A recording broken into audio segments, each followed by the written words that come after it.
ایک کو یاد آیا کہ میں نے ایک مزدور کو مامور کیا کہ وہ میرا فلاں گھر کا کام، میرے گھر کی تعمیرات کا کام انجام دے۔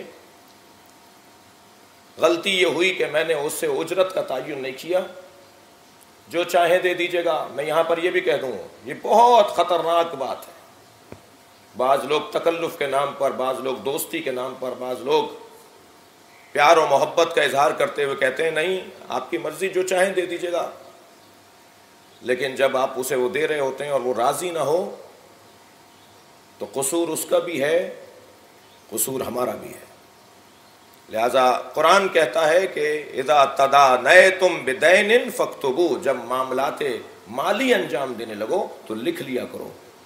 یہاں لکھنے سے مراد کم سے کم طے تو کر لیا کرو روزمرہ کے کاموں میں۔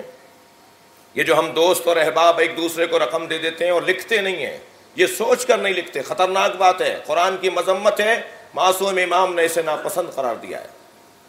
دوستی رشتہ داری اپنی جگہ پر، مگر قانون اصول قاعدہ اپنی جگہ پر۔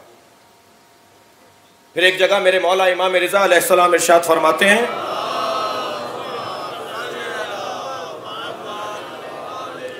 کہ جو لوگ مالی معاملات کو لکھتے نہیں ہیں ان پر ایک ایسا عذاب الہی آتا ہے جس کا ازالہ ناممکن ہو جاتا ہے۔ کیا یہ عذاب الہی کم ہے کہ دوستیاں ختم ہو جاتی ہیں، رشتہ داریاں ٹوٹ جاتی ہیں، تعلقات مٹ جاتے ہیں، ختم ہو جاتے ہیں؟ دوستی اپنی جگہ، رشتہ داری اپنی جگہ۔ ایک پیغام دے رہا ہوں اس ممبر سے، مالی معاملات میں ایک دوسرے کے ساتھ لکھنے کا اور طے کرنے